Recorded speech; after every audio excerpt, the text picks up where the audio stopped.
وجعل بین البحرین حاجزا، اور اس نے دو دریاؤں کے درمیان ایک حد فاصل بنائی۔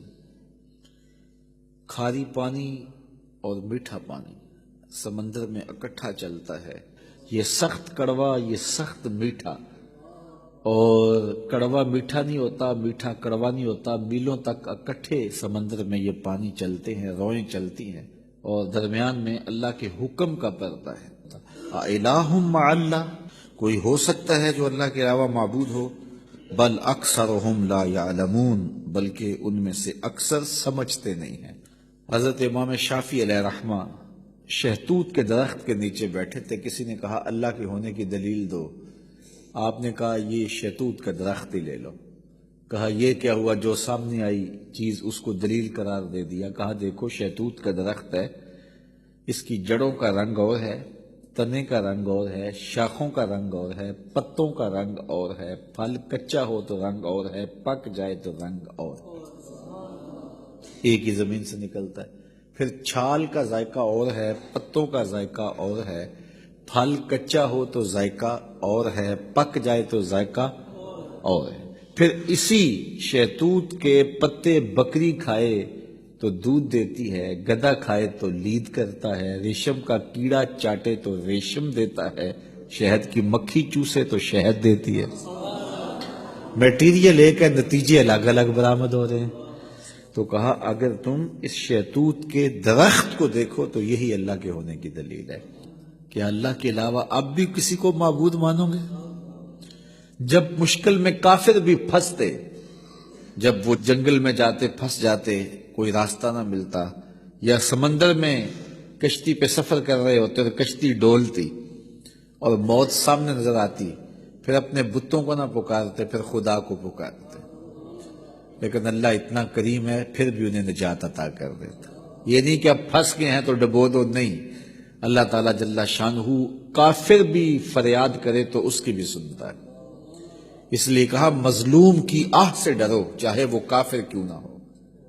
اگر مظلوم کافر بھی ہو تو وہ بھی اگر اللہ کو پکارے گا تو اللہ اس کی بھی فریاد سنے گا۔ اللہ اکبر۔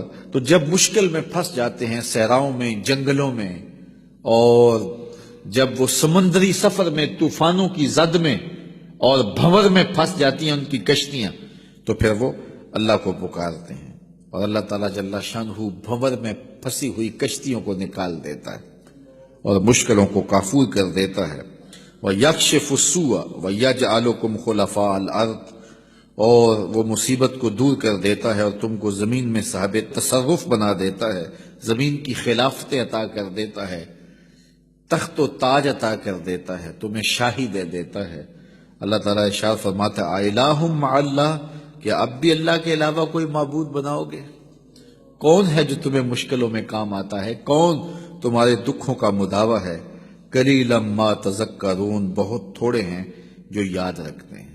بہت سارے لوگ ہیں جب مصیبت میں پھنستے ہیں تو پھر اللہ کو پکارتے ہیں، جب مصیبت ختم ہو جاتی ہے تو پھر بھول جاتے ہیں، پھر اپنی وہی دنیا۔ جب وہ زمین کانپتی ہے نا، زلزلہ آتا ہے، تو پھر سارے کہتے ہیں یا اللہ میری توبہ، یا اللہ میری توبہ۔ جب پتھر بھی لرزتے دکھائی دیتے ہیں، جب پہاڑ بھی کانپتے دکھائی دیتے ہیں، جب پانی بھی ڈولتا دکھائی دیتا ہے، جب زمین کا کلیجہ ہل رہا ہوتا ہے، تو بھاگ کر جانے کا، فرار ہونے کا کوئی راستہ بھی نہیں ہوتا، تو پھر کہتے ہیں یا اللہ میری توبہ، یا اللہ میری توبہ۔ لیکن جب زمین ساکن ہو جاتی ہے تو پھر اسی طرح سرکش کے سرکش، متکبر کے متکبر۔ تو جب پھنس جاتا ہے تو سب کچھ دینے کے لیے تیار ہو جاتا ہے، لیکن جب بچتا جاتا ہے تو پھر راستے ڈھونڈتا ہے۔ جب مشکل میں آتا ہے تو وہ کہتا ہے یا اللہ مجھے بچا لے، میں تو سجدے سے سر نہیں اٹھاؤں گا، پکا نمازی بن جاؤں گا، کسی کو دکھ نہیں دوں گا، کسی کو اذیت نہیں دوں گا، تیرے بندوں کی خدمت کروں گا، تیرے گھر کی نوکری کروں گا۔ کیا کچھ نہیں کرتا، تو کہتا ہے مسجد صاف کروں گا، میں لیٹرینیں بھی صاف کروں گا، مجھے اس مصیبت سے، اس مقدمے سے، اس دکھ سے، اس پریشانی سے، اس بیماری سے بچا لے۔ اور جب بچ جاتا ہے وہی چھاتی تان کے چلنا، اور وہی تکبر، وہی رعونت، وہی سرکشی۔ کیسا بدبخت ہے، لیکن وہ کتنا کریم ہے۔ جب وہ بندہ دوبارہ پھنستا ہے پھر کہتا ہے مالک، اللہ کہتا ہے چل جا، میں پھر معاف کر دیا۔ کوئی لاؤ تو صحیح ایسا کریم۔